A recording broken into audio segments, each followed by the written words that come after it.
Hi, I'm Dave Hilowitz. So this video is about the Arturia Microfreak.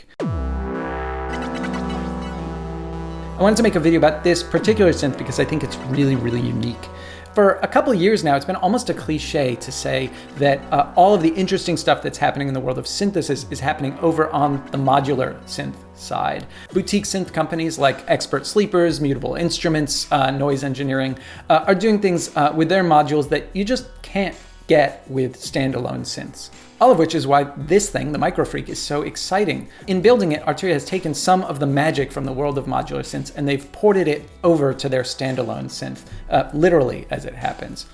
Instead of having like the regular oscillators that you've come to expect from an analog synth, like, sawtooth, square wave, whatever, the Microfreak has 17, they're calling them oscillators, but they're kind of more like sound sources. A bunch of these oscillators from the original release were based on code from Mutable Instruments and developed for their Platts module. What's even cooler though is that the Microfreak continues to be updated. In fact, just a couple of weeks ago, Arturia released a new firmware update that added 3 more oscillators. These were designed by Noise Engineering, which is another Eurorack module company. I've owned a ton of synths over the years, and I've never had one that had that amount of new functionality added after release. They also retroactively added a vocoder to the synth. It actually has a mic input that nobody knew about. I'm probably going to make a whole other video about that. So before we get started making music, here's a quick overview of the architecture. These orange knobs control the oscillators. The leftmost knob lets you choose which oscillator type you're using. Frequency. And the 3 knobs to the right control different aspects of the sound.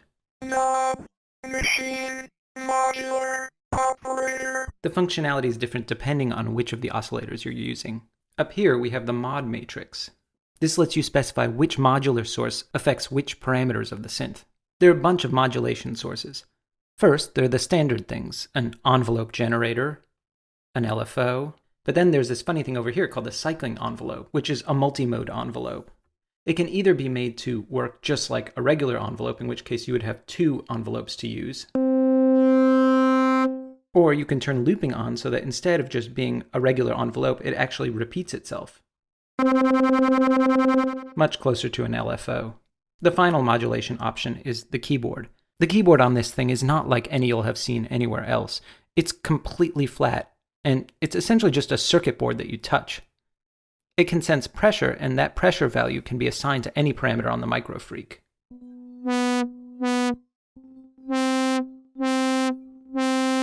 In fact, using the modulation matrix, any of these modulation sources can be mapped to any of these knobs, which can lead to really complex patches.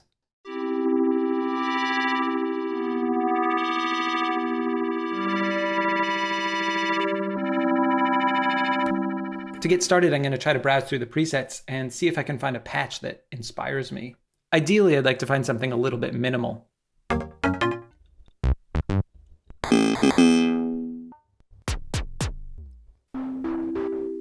Kind of like that one. Okay, let's record a pattern.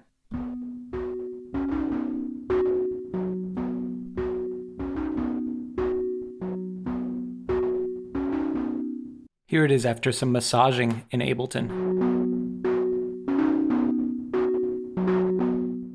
This patch uses the noise oscillator, which allows you to combine a metallic noise source with a simple waveform like a sine wave. As with all the sound sources on the Microfreak, there are 3 parameters. The first one controls the type of noise. The second one allows you to downsample the noise. And the third one controls how much of the pure waveform, in this case like a sine wave, gets mixed in. Now it's a triangle wave. Okay, now I'd like to find something a little percussive, something that provides accents at the starts of the measures. I know there are a few good kick drums in the presets, so that's what I'm going to look for. Whoa, that's really deep. Okay, that could work. I'm going to record a pattern.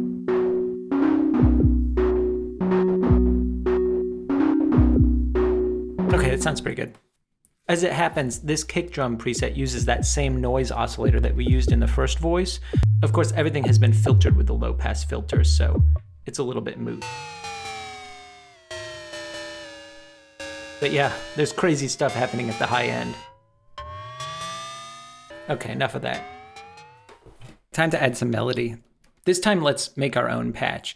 I'm gonna go to an init patch, which will just be completely blank. I'm gonna turn on paraphonic, and I'm gonna set the release to be a little bit longer. And now I can just dial in the oscillator that I want. One of the great things about the Microfreak is there's just this huge selection of oscillators. And so if you get bored with your sound or you're kind of hitting a wall, you just switch the type knob and you're just in a whole different world with 3 different dimensions. So it's pretty inspiring. The bass oscillator is one of the new oscillators that got added in the latest firmware update. It was developed by Noise Engineering, the Eurorack module company. It's a quadrature oscillator that features 2 oscillators that are 90 degrees out of phase with each other. I don't fully understand how it works, but I do know that it sounds great. I'm a big fan of all 3 of the new oscillators that got added, but this one is definitely my favorite. It's ostensibly for bass sounds.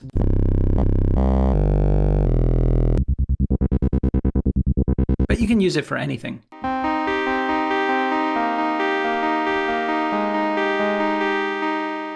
I'm going to start with the init preset here. The first knob is saturation, the second knob is wave folding, and the third knob is noise. I'm going to turn up the noise knob a little bit. I'm going to set this so it has a nice long release. The Microfreak has 2 envelopes. It has a regular envelope, like an ADS envelope, and it has this thing called the cycling envelope. The cycling envelope can either be a regular envelope or it can basically loop, in which case it's almost more like an LFO. I'm going to use the cycling one to modulate the waveform here, so we can get a little bit of saturation, and that should kind of give us a little bit more character. So I'm going to go here, and the first row is the cycling envelope modulation, and I'm going to make sure that it's in the wave column. Then I'm going to click the little encoder and just turn it up to about 20%. Okay, and I'm going to mess with the settings on this so that it's a little bit more normal. There we go. So you can see it's kind of getting dirtier and dirtier the longer you hold the note. Like that. I'm also going to do basically the same thing, but with this envelope, only I'm going to peg that to the cutoff, which is right here. So the second row here is the envelope row, and I am going to put the little dot in the cutoff column, click the encoder, and I'm also going to set that around 20%. By the way, this knob here does the exact same thing that I just did there, so you can actually just set it to 20% over here. Let me turn this down a little bit. I'm going to set the glide to maybe 20 milliseconds. Okay, I like that. Final piece of the puzzle, over in Ableton Live, I'm going to add some chorus and some reverb. I just think that's going to be necessary. Okay, let's play pattern.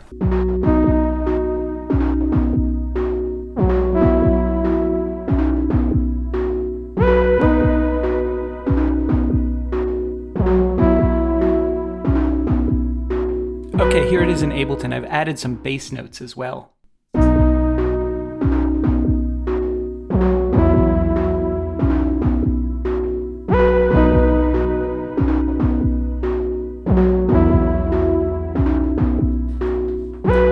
Okay, I feel like this is good for an intro, but when more instruments come in, I'm probably going to want to switch out that bass sound for something a little bit more aggressive.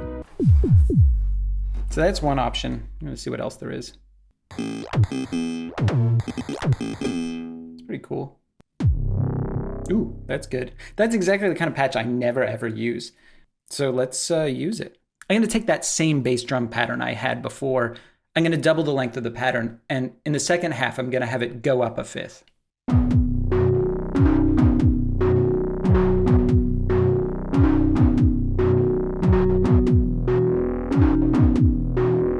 By the way, this new bass sound I'm using makes use of the wave shaper oscillator.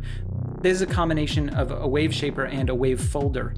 A wave shaper allows you to take a sawtooth wave and modify the steepness of its curves, which we do using this knob. And a wave folder allows you to take the top of a sawtooth wave and fold it down on itself to produce new sounds. Okay, let's add a new voice. This time I want something that's really going to cut through the mix. Once again, I'm going to start with an init patch, turn on paraphonic so that we can have multiple voices, set my envelope to something a little bit more like keys. Now I'm going to choose my oscillator. And this time, I think I'm going to use the FM synth.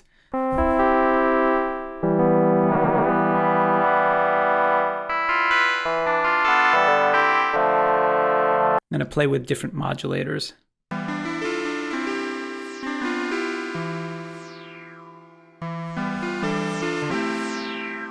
Okay, I think I like this sound. Let's record a pattern.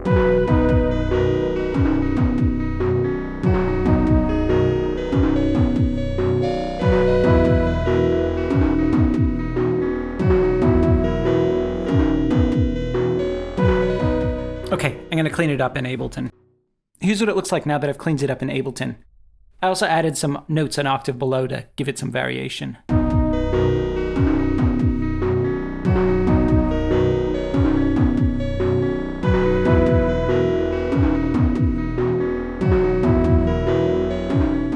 The FM synth oscillator consists of 2 sine waves. Each one modulates the phase of the other.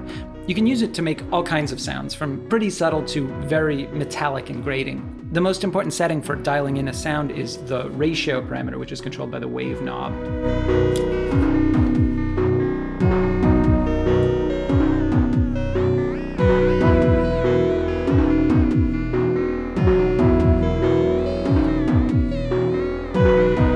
Okay, the final thing I'd like to add to this beat is some chords.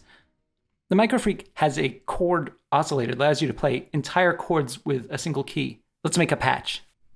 Again, I'm going to start with an init preset. I'm going to turn on paraphonic. I got reverb going over in Ableton. Now I'm going to use the type knob and switch to the chord oscillator. The first knob controls the type of chord that gets played. So that's like a major. It's a major ninth, minor seventh. The second knob controls the inversion. And the final knob controls the waveform.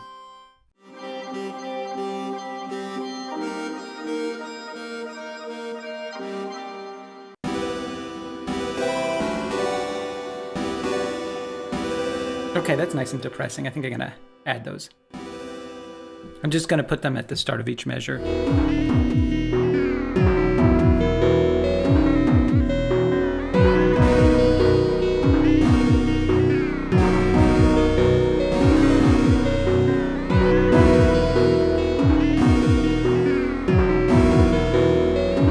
Okay, I think that's it. Playing with this thing, I really feel like we're kind of living in a golden age of synths. Not only are there more and more affordable, like analog and virtual analog synths out there on the market, but now there are companies like Arturia and others that are doing more and more weird stuff, and that's always exciting. I have yet to take the plunge into the world of modular synths.